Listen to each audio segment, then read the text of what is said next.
All right, my friends. So now we have Jane and John. It was spousal. And we have Jane and John when they're both making the same amount of income. So remember that household income was $60,000.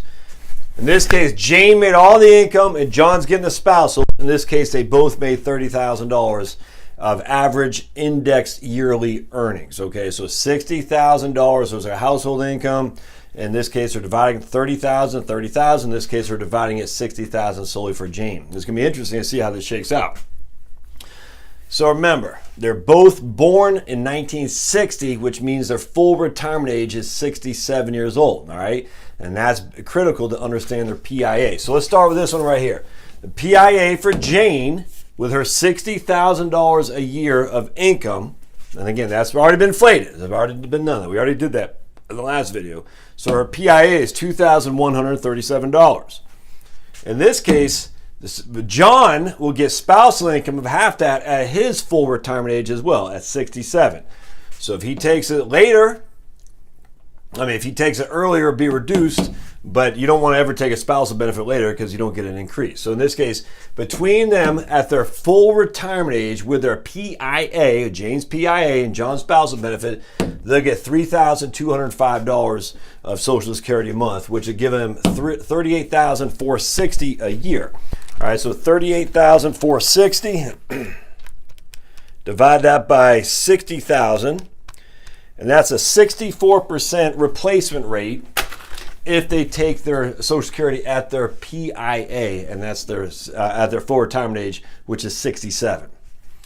Now, what if Jane defers and takes her delayed earnings credits, all right? Delayed earnings credits. So Jane can say, look, I don't want to take it at 67. I think I'm going to live until I'm 95, so I'll take it at 70 instead. Well, in that case, it still doesn't make sense for John not to take, you have to work the spousal, but just for simplicity, at 70, John will get his spousal benefit will still be a half of Jane's PIA. Now, John cannot get the spousal benefit until Jane files, right? So that's how it works. You can't get a spousal benefit like you used to be able to do before 2015, before your spouse files. So in this case, John's benefit does not grow with delayed earnings credits. Spousal benefits do not grow with delayed earnings credits. There's only primary benefits. In this case, her PIA grows from 2137 to 2650.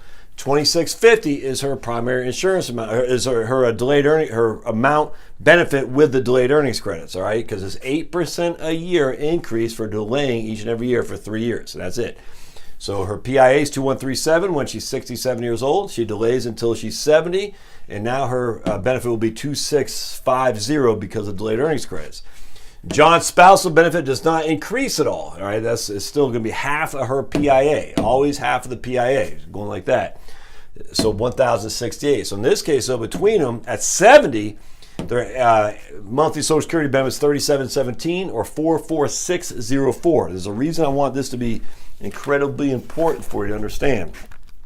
44604 divided by 60,000, and that's a 74.3% replacement ratio, right? So their gross income is $60,000 while they're working. Wait until 70 to take it, they'll get 75% of that with no other income whatsoever, just Social Security. And we'll write this down because it's a method to my madness here. On the other hand, if we go down, they both made $30,000 a year. Their PIA at 67 is $1,337, which is $2,674 in total monthly benefits. So it's a pretty significant difference between the two there, for sure. And that might be one of the reasons why the ladies at the Center for Retirement Research says 2 income families have less than 1 income family. But I didn't like. I mean, they didn't define that. I'm assuming that's what they're talking about. But B is still, they're like saying you have 2 income families who make the same. It's just, the whole thing is just odd. I think that's what they're saying. At the end of the day, if they had a household income of $60,000, it's better if it's just on one person as opposed to 2 people. That's what they're saying, but they never said that. It's just, the whole thing is weird. Anyway, whatever. So we got 2,674 is their annual or monthly payment, which is $32,000 of Social Security income. All right, so that's going to be about a 55%, 32,000 divided by 60. a 53% payout ratio. So here they get half their $60,000 a year median income from Social Security. If they wait until they're 70 and they both get increased benefits, and again, there's no benefit at all for spousal benefit here, none whatsoever, because their income is going to be more by far than half of the spousal benefit, than half the other person's benefit. So spousal benefits in this regard are off, we're not using them. So in this case, they both have 1657 with their 3 years of delayed earnings credits, which is 8% a year. That gives them a total monthly benefit of $33.15. And so at 70, their benefit will be $39,789. We divide that by $60,000, 39879 divided by 60. And that gives them 66.5% payout rate. All right, so every single case, 66.5, 64, 53, and then 74. I mean, so every single case, we got a pretty significant payout rate. But watch, all right? So let's do this. I'm going to show you something. This is where it gets real flipping cool. And I think a lot of people overlook this. How do I want to do this? Let's write these down here, my friends. So we got 44, we got 38460, that's 67, and we got 44604 with delayed earnings credits there, all right? So we can get rid of all this stuff here. And there's going to be a huge method to my madness, my friends, that you're going to love when you see what I'm about to do. All right? All right, so here. Oh, man. Arm still hurts. Yeah, it's been 2.5 weeks and it still hurts. I hope I don't need surgery. That's not going to be good. I'm a big old baby when it comes to pain. All right, so here. Now, $60,000 is their income for Jane. $60,000. We know for a fact, right out the gate, 7.5% of that is coming off that for 7.65 for Social Security and FICA, Social Security, OAS, DI, and HI minus 7.65%. So that's going to be 55. So they're going to be left with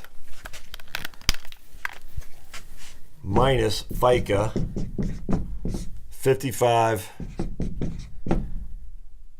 Well, no, you know what I want to do? Minus 60,000. Minus 60,000. 4590. That's what it is.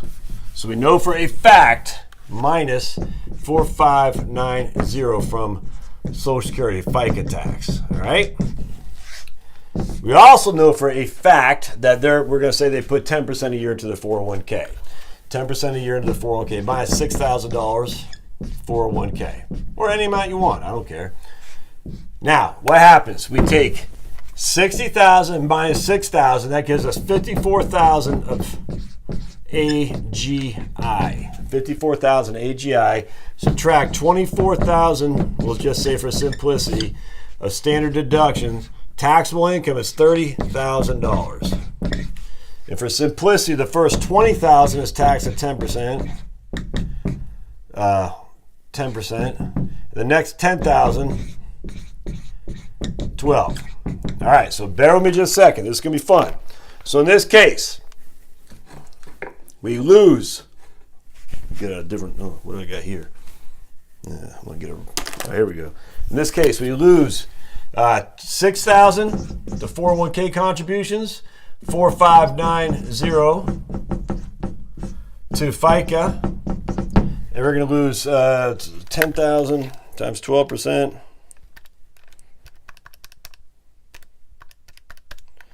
1,200, and all right, we got 1,200 there, and then that's $2,000, right?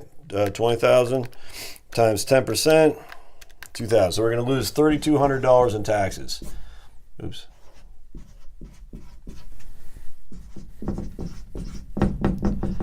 Because tax, your 401k contributions come out pre-tax, but your FICA does not. You don't get a tax deduction off of FICA, so just keep that in mind. So we're going to lose 6,000 plus 4,590 plus 3,200.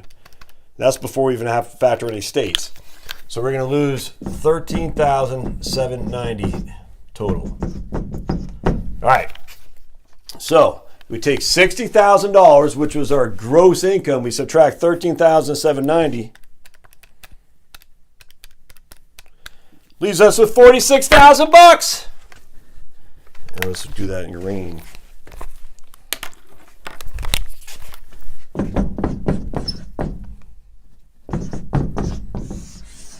$46,210.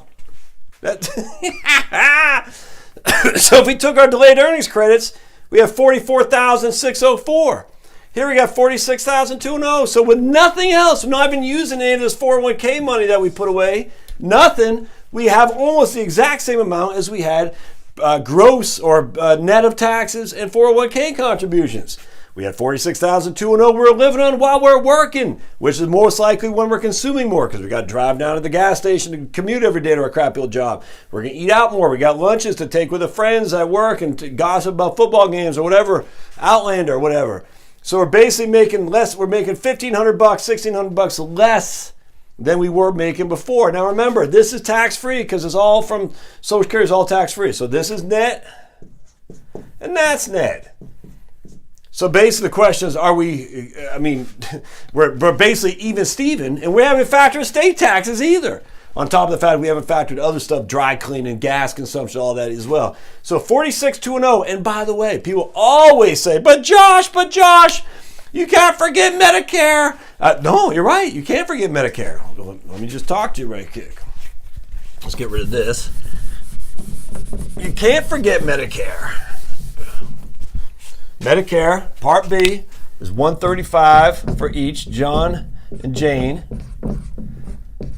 Part D is $35, and we're going to say they both have Medigap policies. And I think that's probably expensive, but we're going to use that so I can show you I'm not trying to be over the top of my showing you how this can work easily.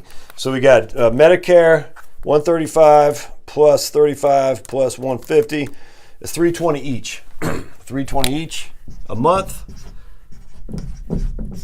That's $640. Do they have health insurance up here? Yeah. How much is health insurance? I don't know, for the husband, wife, let's say $400. So it is now. This Medigap is probably a little bit on the high end, but let's just use it. I don't care. I mean, because it's so important to understand. For Medicare, with the best supplemental policy you can get, which is Medigap. All right. Now you could eliminate almost all of that with a Medicare Advantage. I'm not a fan of that. But anyway, either way, $640 a month times 12. So what? 7,200, 7,680 equals 7,680. 400 times 12 is 4,800.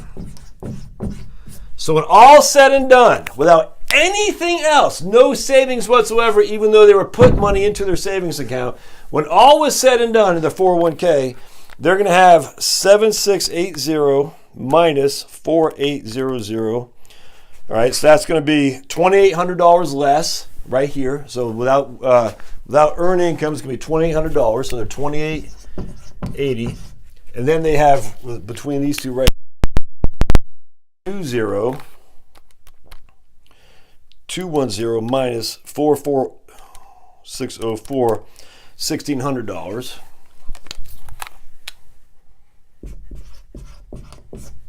Combine those plus 2,880. So they're 4,486 less. So they have 4,486 less, and that's without even including any state tax whatsoever. No tax from state or feds, if nothing but Social Security taxation, nothing whatsoever. So they are living on $4,486 less without having to commute, without having to pay for gas, without having to pay for lunches with everybody, without having to do, Secret Santas. I mean, you name it. Without having to do dry cleaning. I'm just telling you right now, $4,486 less, and that's not included. So basically, it's a wash. When all said and done, do you think you pay with state taxes and all the lunches that you have, all the dry clean, all the commute, you're out $5,000? I think yes. So we're basically washing. We're at a wash right here. I have shown you that by simply replacing $60,000 of your median gross income with some simple strategic planning for Social Security, where we're taking it at 70 as opposed to 67, we're at a wash. We haven't touched anything whatsoever. Now, if you want to take it at 67 on either side of the equation, it'll be a little bit more of a stretch. But then the question comes in how much you spend in retirement relative to how much you were spending while you were working. And there we go back to the idea that most people's spending in retirement declines precipitously as well. Some people, because they spend less, even though you think they got more time on their hand, they're just getting older. So they don't want to do as much stuff. Now, would that be you? I don't know. But you can easily retire on $60,000. If you're making $60,000, a median household income in the United States, you can easily retire on Social Security alone. Now, if you had $100,000 and you want to add that to the mix, just be covered because you were putting some money in your 401k. 5% a year, that's $5,000 right there. So there you go. Now it's even better wash. You're $5,000 a year. That's still not taxable as income because your standard deduction is well above the $5,000. So, can you retire if your median income's $60,000 on Social Security? The answer is unequivocally yes. If you have a little bit of money saved up, it's even better. But you can easily retire with $100,000, easily, as long as you do some Social Security planning for sure. Now you can say, well, they wanted to quit at 67. They didn't want to wait till 70. Well, you have to some thinking out you got to do then. Maybe you have more than $100,000 in your 401k. Maybe all you have is $100,000. I don't know. But if all you have is $100,000 and it takes 3 years for you to wait from 67 until you're 70, that's going to be equivalent of about 3. You'll be blowing through that $100,000. But then you have $45,000 in Social Security that's tax-free, and it's going to be growing at a cost of living each and every year. So it's doable for sure. I don't get why everyone's so upset. Like, you can never retire until you have $12 million. The facts are right here. You absolutely could. Would I rather you have $100,000? Yes. Would I rather you stay working until you're 70 or at least defer taking Social Security? So remember, deferring taking Social Security and staying working aren't necessarily synonymous. You can still defer taking Social Security while without working. But in this case, we're living longer. So working until 70 isn't crazy man talk. Or you might just go get a part-time job working in the library. I don't know. Something to either occupy your time to avoid you taking Social Security to 70 is the way to go for sure. So if you got that $100,000, you're making $10 an hour at the library, and you're working part-time, that'll be another $15,000 a year you're bringing in. Your husband does the same thing. That's $30,000 a year you're bringing in working part-time. You're taking $30,000 a year right there off your IRA, your 401k. So between those two, you're 67. You're working part-time at the library. Your husband's working part-time, refereeing basketball games for juniors. That's $30,000 a year for both y'all. You're going to take $30,000 a year from your IRA 401k. That's your $60,000 a year. How much of that will be taxable? Well, we're I figured about $4,000 in taxes when all said and done. So you're right back to where you were with your working as median income with your capital job with a long commute. And now you're deferring taking Social Security until you're 70. You're like, man, now we got, probably $20,000 in our 401k by then because we still left some money in there. We haven't spent the whole thing. It's still accumulated some growth, hopefully. So at $20,000 in our 401k, all of our income needs are covered by Social Security. This grows each and every year with the cost of inflation, cost of living adjustments. Don't have to worry about the markets tanking. You already got Medigap covered. Medicare is covered, Medigap's covered. It just, man, you're in a good place, and ideally you have some equity in your home too. All right, don't forget to subscribe, share the video. If you want to support the channel, thumbs up help, share the video, comments always help, and we'll see you guys next time. Thanks.